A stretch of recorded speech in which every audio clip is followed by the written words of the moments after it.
Don't sweat the small stuff. And it's all small stuff. Yeah, I'm back in San Francisco. I'm not in the Bay Area. I'm in the downtown. So it's really noisy, and today is like lots of rains and gust of wind. So I've got a notification that flight might get delayed. That's okay. That's what happens. Oh, here you go. I'll do what I could do. Exactly. 26. Set aside quiet time every day. I don't know how often you do, like, just set a time. I'm not talking about just a meditation, like any quiet time. As I begin to write this strategy, it's exactly 4:30 in the morning. My favorite time of the day.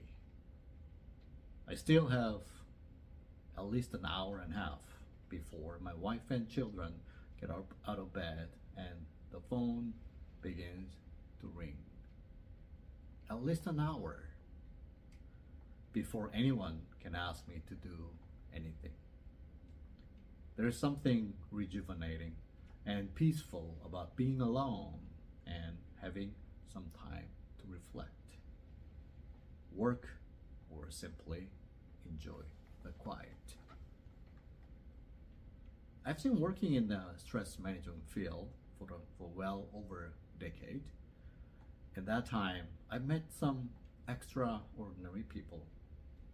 I cannot think of any single person whom I would consider to be inwardly peaceful, who doesn't carve out at least a little quiet time virtually every day. Whether it's 10 minutes of meditation or yoga, spending a little time in nature if you have nature around, or locking the locking the bathroom door and just taking a 10 minutes bath. Why not? Quiet time to yourself is a vital part of life. Like spending time alone, it helps to balance the noise and confusion that infiltrate much of our day. Why, if you know how much noise you get exposed every day, that's amazing, incredible. Especially nowadays we have the thing right over here, and people, especially my son, he put it in right away. Wake up in the morning and start whole day. That's a lot of noise, and I don't know how much our brain could put up with it. It needs some rest, right? So quiet time. Personally, when I ask aside quiet time for myself, it makes the rest of my day seem manageable. When I don't, I really notice the difference. There's a little ritual that I do that I share with many people. Like many people, I drive to and from my office, on a daily basis. I drive back and forth. On my way home from work, as I get close to my driveway, I pull my car over and stop.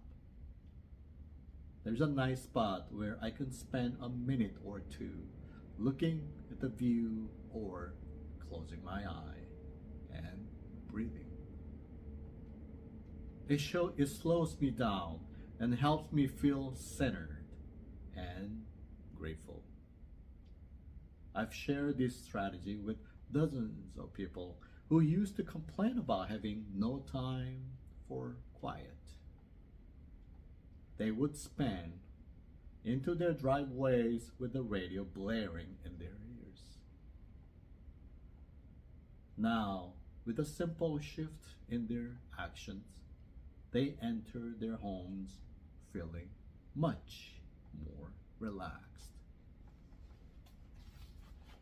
How often do you have your own time?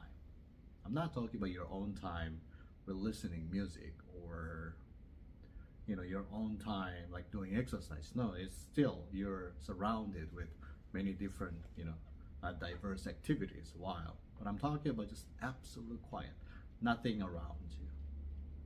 Or even though you have something like laptop and phone, just shut it off and just do nothing. And do nothing sometimes bothers because we get used to being busyness. Like it's just a cultural thing that the being busy it's absolutely valuable. I don't think so. I don't think so. You've been busy so far. How I don't know how old you are, 50s like myself, and 60s, 70s, or 20s, 30s, 40s. You've been busy since you're born. Why don't you take some time, enjoy some quiet time? I bet you it's gonna be valuable for you daily, and your brain would thank that than having a quiet time. All right? Thank you, and you have a great day, and see you next time. Ciao.